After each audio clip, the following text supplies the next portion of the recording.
Es verdad, Teresa. Por favor, déjenme entrar. Estoy muy sola con todos mis millones. Y vengo a pedirles, por caridad, un rinconcito en su corazón. Ustedes que son valientes y que pueden soportar todas sus desgracias porque están unidos. Ustedes los pobres que tienen un corazón tan grande para todos. Denme de él un pedacito. De origen teatral, La Verba fue todo un mito del género lírico en el momento en que la Conesa, la Montalbán y Esperanza Iris eran diosas adoradas por el público.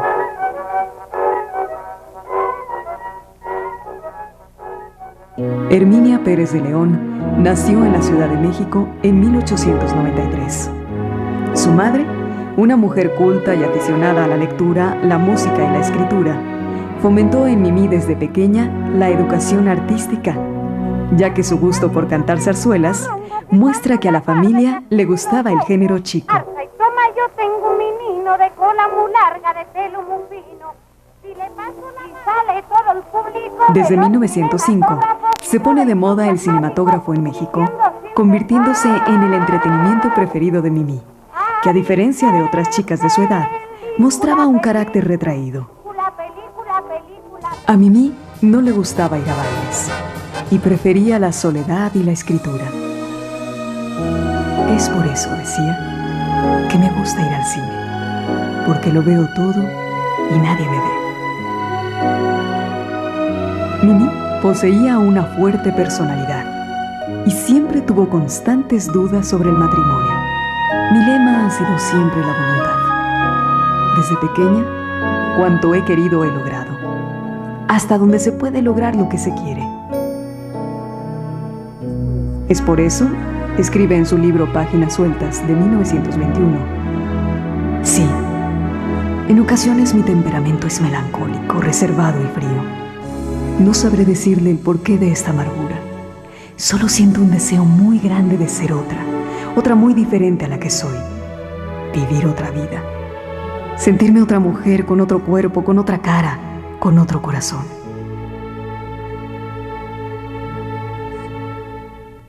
Era un ser misterioso. Yo siento que realmente no tenía mucha comunicación con los demás, pero a pesar de eso, era un ser muy grato y, como te digo, muy respetada y querida.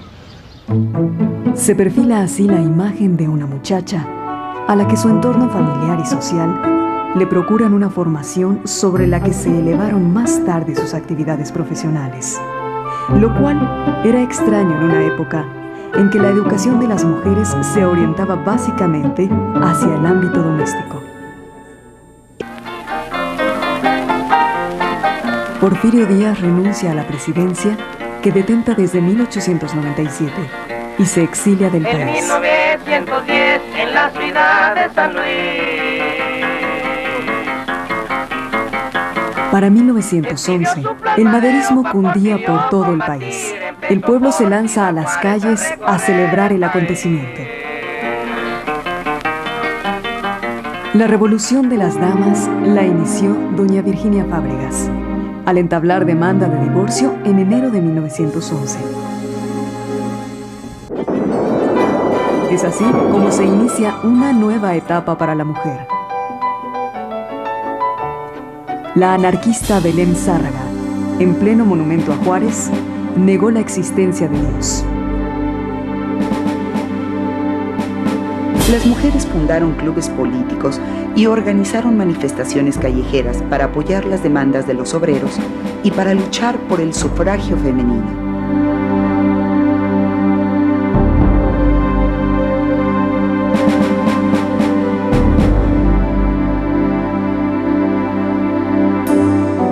El teatro frívolo, que proliferaba en esa época, es otro terreno de lucha.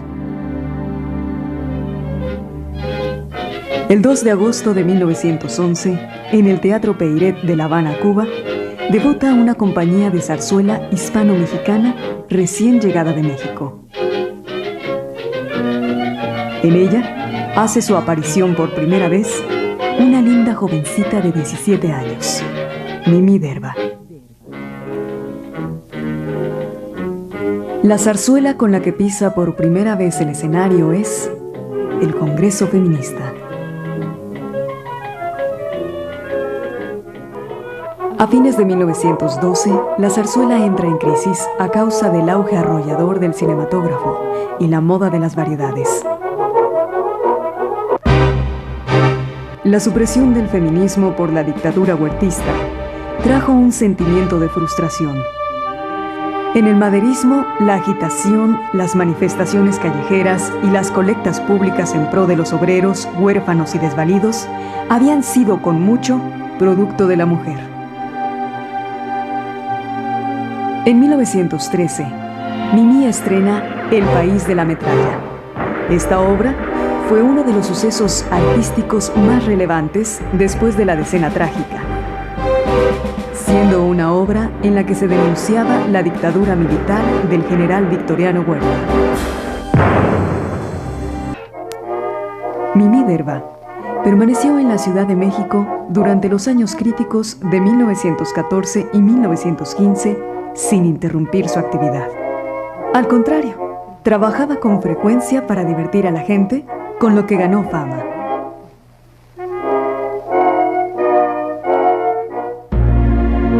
Por fin Victoriano Huerta había caído. La Ciudad de México se llenó de curiosidad para ver la entrada del ejército de Obregón y Pablo González. Tal vez se pensaba que en el futuro no habrían horrores tan grandes como los del pasado. Había optimismo y alegría, al igual que a la llegada de Madero. En 1916, inflamada por los aires revolucionarios que bañaban al país, Mimí Derba participa en el primer movimiento sindicalista de actores. Esta actividad la dejó, al igual que a sus compañeros síndicos, sin trabajo. Otra consecuencia de los hechos revolucionarios es el aislamiento de la Ciudad de México, que no permite conocer, sobre todo a las mujeres, los adelantos de la moda europea. En 1917, ya con Venustiano Carranza como presidente electo, escaseaban los periódicos y revistas extranjeras. En cambio, las películas llegaban con mayor frecuencia. Entre ellas, las había de actrices italianas que pronto ganaron la admiración de la gente. Los espectadores iban al cine para soñar con las italianas. Pero había otros soñadores, los que anhelaban fundar una industria cinematográfica para que México no quedara relegado de las naciones cultas y civilizadas. Este era el sueño de Mimí. Ahora el asunto era filmar películas con argumento.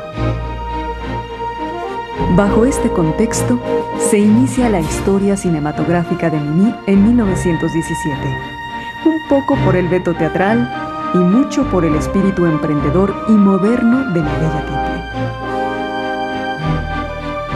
El financiador económico de esta empresa fue el general Pablo González, de quien se rumoraba que había sostenido un largo romance con Mimí. Junto con el fotógrafo Enrique Rosas, Mimí fundó la productora de películas Azteca Films.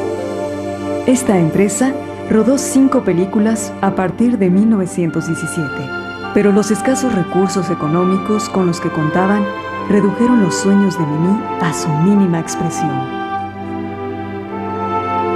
En esa época tomaba auge el nacionalismo cosmopolita, que era una expresión del conflicto de querer ser como los países desarrollados sin perder lo propio. Que en el porfirismo se expresara en los valses y en la corriente literaria del naturalismo. Así, las películas de Mimí Derba trataban de conflictos sentimentales que se desarrollaban en mansiones, costumbres y moda tipo italiano, enmarcadas por paisajes netamente nacionales. Gracias a su inteligencia y sensibilidad sobresalientes para escribir poemas y cuentos, habilidad desarrollada desde muy joven, Mimí es autora de algunos de los argumentos de sus películas. La primera producción enmarcada por el nacionalismo cosmopolita de la compañía Derba Rosas fue En Defensa Propia, rodada en 1917, y donde Mimí funge como argumentista y actriz. En ese mismo año le siguen Alma en Sacrificio, en donde también actúa, y posteriormente dirige La Tigresa. En La Soñadora se encarga junto con Rosas de la edición, producción y actuación, y en La Sombra produce, escribe el argumento y actúa. Con este proyecto empresarial y artístico, Mimí se convierte en la primera argumentista y directora en México. El romance de Mimí Derba con el general Pablo González, que había recobrado la capital para Carranza y que durante unos meses fue el hombre más poderoso de la ciudad, causó polémica. Romance que ella siempre negó, tal vez por el temor a verse involucrada en el sonado caso del automóvil gris. El general González fue sospechoso de ser el jefe de ese grupo de ladrones que hurtaba joyas y dinero. Incluso se rumoró que esas joyas fueron usadas en el teatro por la conesa. Finalmente, se aclaró que el general Pablo González nada había tenido que ver con el asunto, que posteriormente fue tema de una película del periodo mudo de nuestro cine, misma que fue producida por el propio Pablo González y fotografiada por Enrique Rosas. También se aclaró que Mimí nunca había sido amante del general. Por esa época, aún las empresas serias como la Azteca Films carecían de una cadena de cines para explotar sus películas a nivel nacional, de tal manera que el dinero invertido en la producción no se recuperaba, sino que quedaba en manos de distribuidores y exhibidores si las películas tenían éxito. Mimí Derba y Enrique Rosas fueron a Nueva York a fines de 1917 para tratar de vender su producción y sufrieron tal descalabro que regresaron a México de inmediato decepcionados. Disolvieron su compañía cinematográfica y Mimí se retiró de la producción de películas. En agosto de 1924, Mimí declaró que para ella, las causas principales del fracaso del cine en México eran la falta de dinero, de directores técnicos y de operadores. Pero le parecía que con la ayuda del Estado, esto podía resolverse. Y exhibió copia de un proyecto que preparaba hacía tiempo y que pensaba presentar al nuevo presidente Plutarco Elías Calles, a través de su ministro de Educación Pública, que ella esperaba fuera Alfonso Cravioto. Este proyecto contemplaba la construcción de un estudio nacional cinematográfico que se sumara a las dependencias culturales del Estado, como el Conservatorio Nacional de Música, la Academia de San Carlos y la Escuela de Artes y Oficios.